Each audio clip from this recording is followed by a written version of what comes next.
ना तो वो अपराधी हैं, ना वो कोई क्रिमिनल है, ना ही वो कोई डकैत हैं। उनको, उनके बेटे, उनकी पत्नी को पिछली बार जेल में रखा गया था।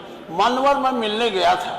ये जो काल कोठरी बनी थी सीतापुर जेल में, जिसमें फांसी के सजा वाले रखे जाते थे, जिसमें एक तख्त पड़ सकता था, उसी तख्त पर वो रात दिन सोते थे और कोई ऐसी व्यवस्था नहीं थी। उन्होंने कहा भाई रात को हमारा दरवाजा खोल दो, इस गैलरी में हम घूम लें।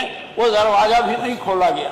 बहुत बड़े अपराधी की तरह से, जिस तरह से अंग्रेजों ने अपने विरोधियों को काल कोठरी में बंद कर परेशान करने की कोशिश की थी, वही प्रक्रिया इस लोकतांत्रिक सरकार में अगर चले तो अच्छी बात नहीं है। हम सभी लोग यहाँ, सब लोग आंदोलन में जेल गए हैं, विभिन्न धाराओं में भी जेल गए। आंदोलन में जो फर्जी मुकदमे लिखे जाते थे, लेकिन इस तरह का व्यवहार कभी किसी के साथ नहीं होगा। यहाँ तमाम हमारे साथी हैं जो इमरजेंसी में भी जेल गए होंगे, हम लोग भी जेल गए थे, मीसा में भी बंद थे, लेकिन सरकार के तरफ से इस तरह से व्यवस्था नहीं की गई थी कि आपको एक काल कोठरी में बंद कर दिया जाएगा, आपको निकलने नहीं दिया जाएगा, आपको किसी से बात नहीं करने दिया जाएगा। मैं खुद उनके गांव गया, सारे पुलिस वाले, गांव क्या रामपुर गया, हमको घेर लिए, कहे आप उनके केवल अकेले उनके घर जाइए, आपके साथ कोई जा नहीं सकता। इस तरह से सख्ती का क्या मतलब है? कोई बड़े बड़े अपराधी आज सड़कों पर घूम रहे हैं, जिनके पीछे इनके पुलिस नहीं है। एक पढ़े लिखे, एक विद्वान, एक जनप्रतिनिधि के खिलाफ यह सरकार इस तरह से पीछे पड़ी हुई है। इसके लिए मैं आपसे चाहता हूं, मानवर उनको ये जो फर्जी मुकदमे लिखे जा रहे हैं, मैं संसदीय कार्य मंत्री जी से भी आपको आज भी बता रहे हैं, पुलिस घेरे बैठी है, फर्जी मुकदमे लिखे जा रहे हैं। कोई इतने बड़े अपराधी नहीं है, कोई इतने बड़े अपराधी नहीं है कि वो फर्जी मुकदमा लिखाओ। और संसदीय कार्य मंत्री जी तो इधर थे उधर थे, सब लोग यहीं बैठते थे, उनके कामों को भी देखते थे। मैं आपके माध्यम से कहना चाहूंगा, सरकार से कहना चाहूंगा, संसदीय मंत्री जी से कहना चाहूंगा, अब बहुत हो चुका। 2 साल 2.5 साल तो इमरजेंसी में भी नहीं बंद रहे, 20 महीना रहे हम, और 20 महीने के बाद एक जनप्रतिनिधि को, जो न कोई डकैत है, न कोई चोर है, न किसी प्रकार का माफिया है, उसको इस तरह से जेल में रखकर और फर्जी मुकदमे द्वारा, छोटे छोटे मुकदमे, ईंट चोरी, अब किताब निकाला जा रहा है कि किताब चोरी होकर वहां रखी है, अब सफाई मशीन तो मैंने बताया वो खोद के निकाला जा रहा है। तो ये बहुत अच्छी बात नहीं है। और राज्य में सरकारें आती जाती हैं। संसदीय कार्य मंत्री जी, हम लोग भी वहां रहे हैं, हम लोग भी इधर, आप इधर थे, हम लोग भी उधर रहे हैं। कभी इस तरह की घटनाएं नहीं होनी चाहिए।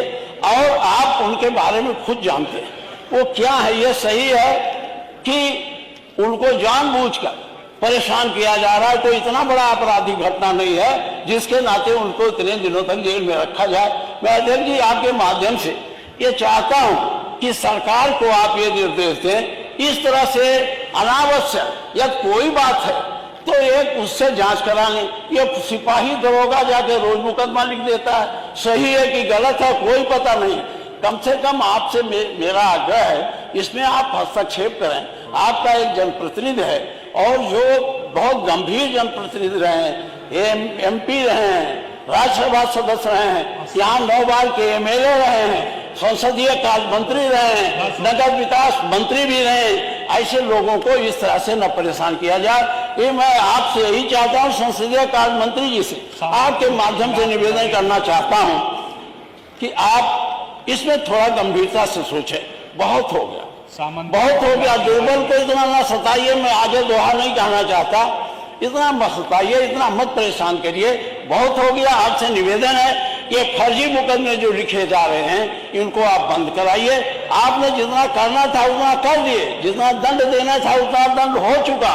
अब बहुत ज्यादा दंड, फर्जी दंड, बिना किसी कारण के 2 साल से ज्यादा जेल में रहना, ये बहुत बड़ी बात है।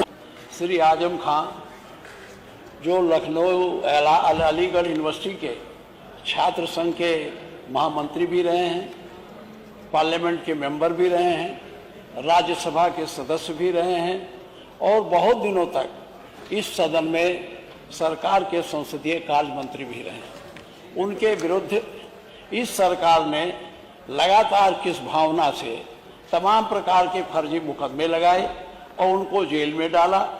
2 साल से ज़्यादा वो जेल में रहे। सुप्रीम कोर्ट से उनकी जमानत मंजूर हुई और वो अब जमानत से बाहर रहने के बाद भी ये सरकार उन्हें परेशान करने की गरज से रोज नए नए हथकंडे अपना रही है। जिस तरह से यहाँ मुकदमे लिखे जाते हैं मानवर, आप भी उसको देखते होंगे, इस प्रकार की प्रक्रिया कभी हुई नहीं। छोटी छोटी बातों पर मुकदमा लिखना, छोटी छोटी बातों पर फर्जी ढंग से चालान करा देना। अभी कुछ दिन पहले जब वो जमानत से छूट के आए तो उनकी जमानत खारिज कराने के उद्देश्य से सरकार के तरफ से या वहाँ पुलिस अधिकारियों की तरफ से उनके विरुद्ध मुकदमा दर्ज कराने की कोशिश की गई है कि वो गवाहों को धमका रहे हैं, गवाहों को डरवा रहे हैं और इसी के साथ साथ उनकी यूनिवर्सिटी में, अभी अखबारों में पढ़ा है, यूनिवर्सिटी को बर्बाद करने के लिए उनके खोद खाद कर रहे हैं। कह रहे हैं कि उनके स्कूल में सफाई करने वाली मशीन थी, उसके टुकड़े जमीन में गाड़े गए थे, वहां से खोद के निकाले जा रहे हैं। उसको निकाल कर उनके ऊपर मुकदमा लिखा जा रहा है। ये यूनिवर्सिटी बहुत अच्छी यूनिवर्सिटी थी मानवर, इसके शिलान्यास में मैं भी गया था और बहुत अच्छी ढंग से चल रही थी। सरकार, हमारे मुख्यमंत्री जी रोज शिक्षा के बारे में कहते हैं तमाम विश्वविद्यालय हम स्थापित कर रहे हैं, वो भी एक विश्वविद्यालय है, उसे तबाह करने का, बर्बाद करने का इस तरह से जो खुली छूट सरकार के तरफ से अधिकारियों को दी जा रही है, ये बहुत उचित नहीं है।